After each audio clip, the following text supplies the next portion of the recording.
Welcome to the first ever Instructions for Life. Today, we'll be learning how to get an egg into a bottle, how to cook brownies in the microwave, and how to start a fire without matches. We'll be back each week to give you step-by-step instructions on anything and everything, from the ordinary to the bizarre. But don't worry, we'll break down each task into no more than 5 easy-to-follow steps. I'm Gabriela Rodiles, and I'll be your host. Together, we'll be visiting some of the most knowledgeable experts in everything from home repair to survival to dance. My background is mostly in food, so a lot of this will be new to me as well. But don't worry, I'm excited to learn from the experts, and I hope you are too. Okay. Oops.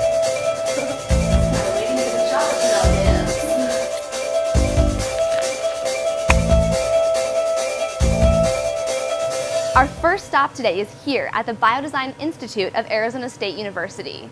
I'll be the first to admit I haven't done a science experiment in years. Back in elementary school, I tested avocado ripening. Now, that was fun, but then theory of relativity and chemical equations came in, not so much. But today, we're gonna get back to the fun of science, and Alexa is here to show us how fun it really can be. Well, thank you so much for coming on the show today, Alexa. We're so excited to have you. So you're a biochemistry major, right? I am. And how come you chose that major?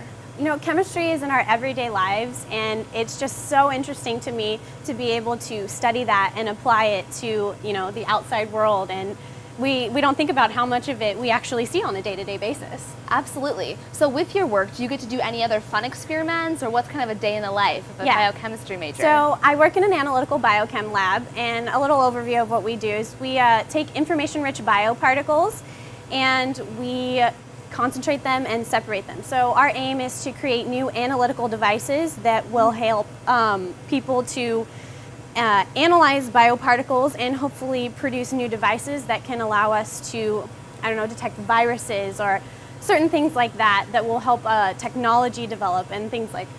That is amazing. That sounds so awesome. So tell us a little bit about the experiment we'll be doing today. So we are doing the egg in a bottle experiment, and it uses common things that you can find around your house. Okay, this great. is actually a coffee bottle. It pretty simple. You can find it in recycling bins pretty much anywhere around the house if you drink coffee. A couple of paper strips. Okay. You'll need recycled paper, anything. Newspaper will work, notebook paper, anything. Okay. And then an egg, a hard-boiled egg that has been peeled. Perfect. So something that just looks a little bit like this. Okay. And then we need a lighter or something to And start a lighter. fire. And obviously, safety first, everyone. Safety first. No fires. Yes. Okay. If you're a young child or anything, make sure you have an adult supervision. Absolutely. The first step is I'm going to have you grab a couple pieces of these paper. Okay. Is like 4 okay? I have like 4 should here. be fine. Okay. And then what I'm going to do is I'm going to light the pieces of paper, and what I want you to do is I want you to place them inside this bottle. Just place them in? Yes. Okay. But simultaneously, I'd like you to grab the egg. Okay. I have the egg here. Yeah. So if we notice, the egg actually has a bigger side on the bottom and it's kind of tapered on the top. We like to put it so that the smallest side is on the bottom, so it'll create a better suction with the bottle. Perfect. So put the smallest side in first? Yes. Perfect. So I'm gonna light these pieces of paper, and I want you to put them in right away and place the egg on top.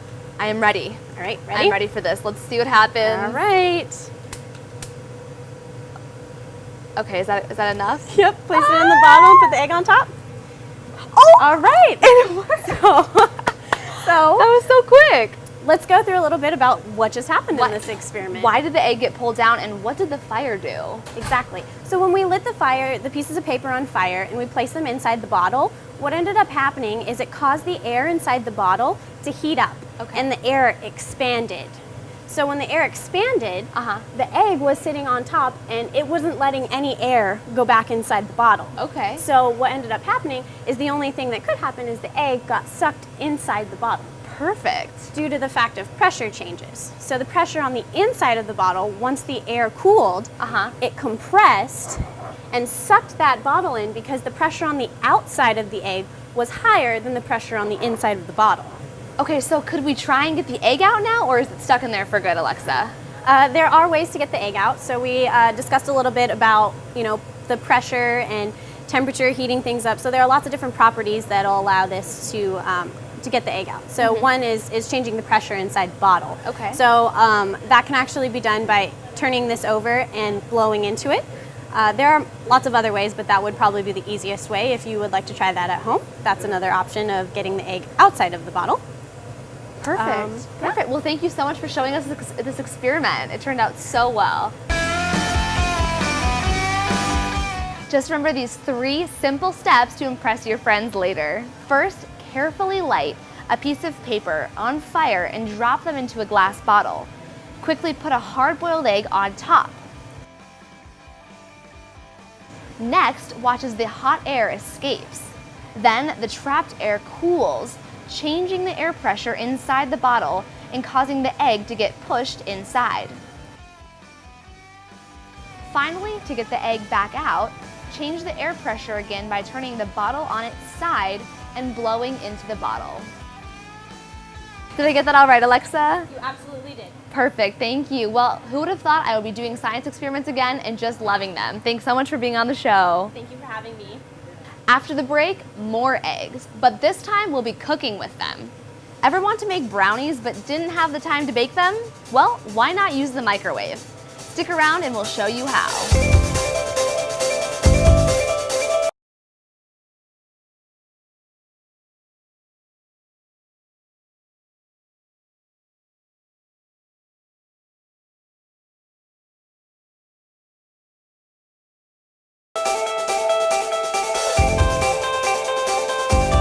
Welcome back, everyone. I love making brownies, but sometimes it's not always the most convenient. During the summer in Arizona, it's way too hot to be sticking your head in an oven checking to see if the brownies are done. Some of my friends live in the dorms and they don't even have access to an oven. And plus, when you're really craving those warm, oozing brownies, sometimes it just takes way too long. But we have the solution for you. You can make homemade, delicious brownies right in your microwave. We're gonna start off with 2 tiny squares of butter. About 1/2 cup will do. You wanna make sure that you cut up your butter into smaller squares. Then we're gonna take 2 squares of unsweetened baking chocolate. This is gonna add the chocolate flavor to it, but it's not gonna be the real sweet, like Hershey's chocolate. So put that in there, and we're gonna microwave this on medium heat for about 2 to 3 minutes in 30-second intervals. This is gonna make for some smooth chocolatey sauce. All right, it's been 30 seconds. We're gonna give this a stir. And you can kind of see that the butter is starting to melt and the chocolate's still pretty hard. So we're gonna need to give that another little stir. All right. I think the chocolate's ready. Oh, that looks so good. So now we're just gonna give it one last stir, make sure everything's melted. All right, it's all smooth and ready to go. Now we're gonna add in our brown sugar. The brown sugar is going to be the sweetener since the chocolate was unsweetened. We're gonna add 1 cup. Just be sure to use brown sugar and not regular granulated sugar, because it will add a definite different taste and texture. Next, it's time for our eggs. We're gonna add 2 eggs to the batter. But before we add the eggs in, we're gonna put a little bit of this batter into the measuring cup so that once we add the egg in here, we get it kind of acclimated to the warm temperature. If we just put the egg straight into the batter, it would turn into a scrambled egg, which we don't want. And the second egg can just go right in since it's cooled down a little bit. Okay, time to mix. All right, now we're gonna mix in our vanilla.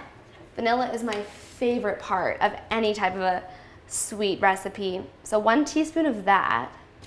So we're gonna put 2/3 a cup of flour in here. Baking is all about the science. So you wanna make sure you do have your baking cups and your everything just nice and perfected. Otherwise, the proportions could be a little bit off. And now it's time for our baking powder. The baking powder is gonna make these brownies rise. All right. That is looking like some real homemade brownie batter. Now you could add nuts in. We're gonna add some chopped walnuts, but if you don't like nuts or you're allergic, feel free to leave them out. If you wanted to get especially gourmet, you could add some dark chocolate chips or, oh my goodness, maybe some butterscotch or caramel. That would be delicious. All right, so the batter is all finished. How easy was that? Just a few ingredients and it's ready to go in the microwave. All right, so this is the most important part, a microwave safe dish. All right, put this in. Make sure to scoop in all of that batter. It's gonna make for some delicious brownies. Make sure it gets all spread evenly. And don't forget to take a little taste. Oh, that's so good. All right, we're gonna put this in the microwave now for about 8 minutes on medium heat. All right, so we're gonna also take a cereal bowl and place it upside down in the microwave before we put the pan in. The cereal bowl that also needs to be microwave safe will make sure that the cooking is even and not burned on the bottom. After the brownies are finished cooking for 8 minutes, you're gonna change the heat to high heat and cook them for another 1 to 4 minutes depending on how much they need. All right, looks like they're ready to come out. Oh my goodness, look at how delicious these are. They're so fluffy and they're perfectly cooked. They look like they came right out of the oven. They're all done. Now we're gonna cut a little piece out.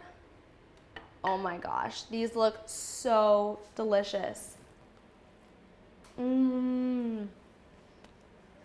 Oh yeah, nobody will know that they're not out of the oven. They're right from the microwave. While I enjoy this delicious dessert, let's review the 4 easy steps it took to make these microwave brownies. First, you'll melt the chocolate and the butter in the microwave. Make sure to stir it every 30 seconds to avoid burning. Then add the other ingredients and mix everything together. Pour the mixture into a microwave-safe dish. Next, cook the brownies. They go in the microwave for 8 minutes on medium power. Then 1 to 4 minutes on high. Be sure to rotate the pan while it's cooking. And finally, let them cool for at least 10 minutes, although I know it's going to be so hard to resist eating them. And they taste just like brownies fresh out of the oven. If you don't believe me, just try the recipe for yourself. Coming up next, matches are one of those things I can never seem to find when I need them. Now, I'll never need to again. We'll be making fire with some of the coolest things you've ever seen.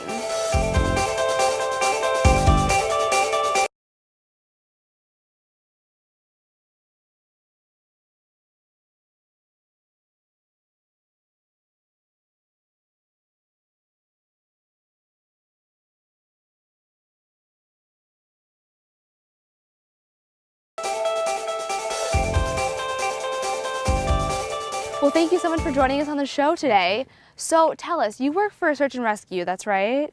Right. I'm a tracker, but I've been a survival instructor for 35 years. Wow. And how did you get into doing that? Well, it actually all started because I was a board Eagle Scout, and the military offered to train me. And so I started giving presentations and talks to military families.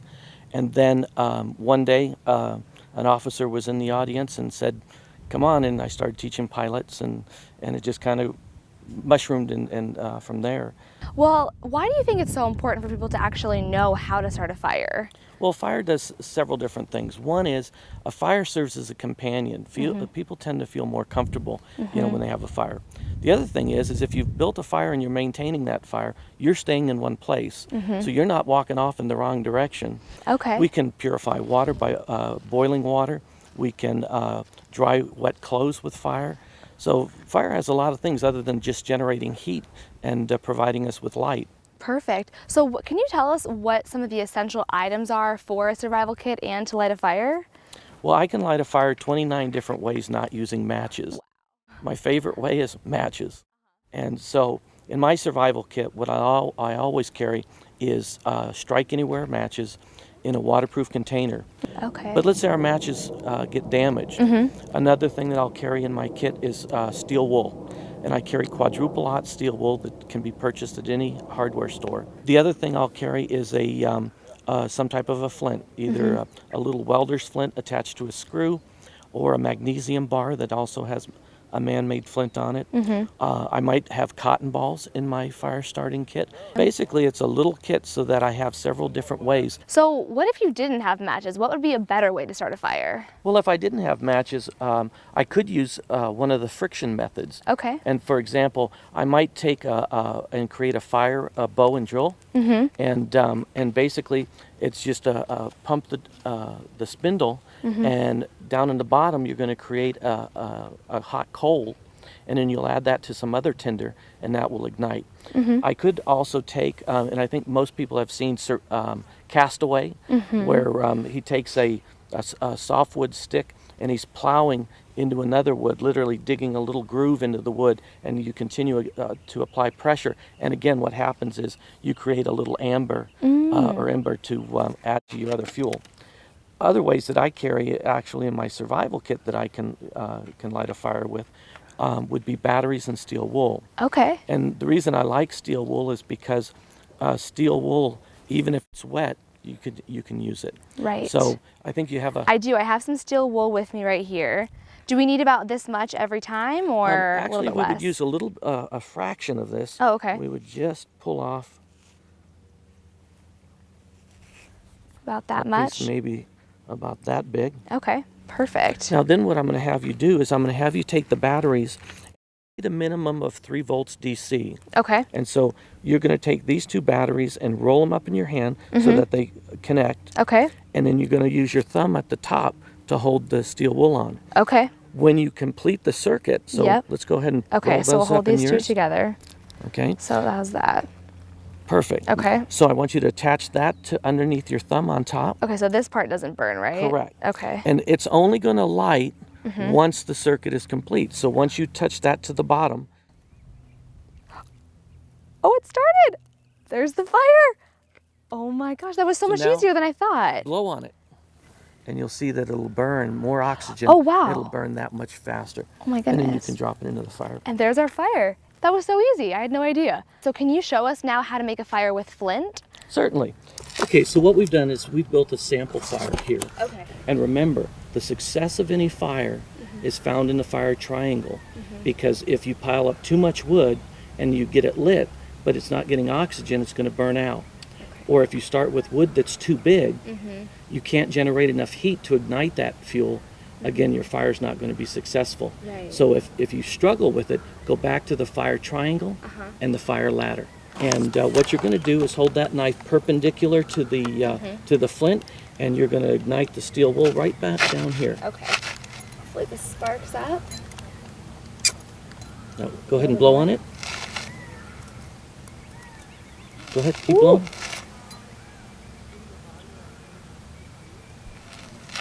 Oh, it smells Keep really going. good. There it goes. Now look, over on this side, your wood is actually starting to blow. Uh-huh. You've made a fire. I made the fire! Look at that! That is amazing. And how many times did it take you to spark That it? took me one time. One spark. That was amazing. One spark and you've got a fire. Although there is clearly a lot to remember when making a fire, the basics can be broken down into 5 easy to remember steps. First, collect 10 times as much kindling, tinder, and fuel as you think you will need. Make sure it's dry. Second, clear a spot on the ground where you will make your fire. Third, build your structure. There should be a nest of the lightest material in the center of a teepee of increasingly bigger twigs and sticks. Fourth, strike your flint hard. If you get a spark more than 5 times and it doesn't light, try something else. And fifth, slowly add more fuel and oxygen as the fire grows. Just make sure not to get overexcited and smother it. Although it might take a little practice, if you just follow these instructions, you should be able to make a fire in any conditions. Don't go away. Coming up next, we'll give you a preview of next week's episode and you'll have a chance to win. You won't want to miss it.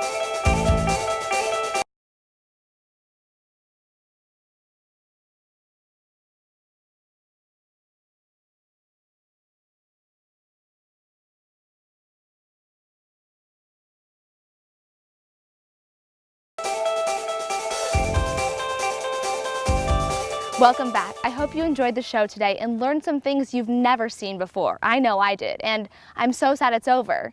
But I'd like to thank all the guests who came out and helped us out today. Weren't they great? I know it may be hard to remember everything we learned today, especially when you actually need it. But don't worry, that's what our website is for. Log on to instructionsforlife.com and check out step-by-step breakdowns of everything we did today. Plus, you can also view clips from past episodes. So if you ever miss a show, just look right there.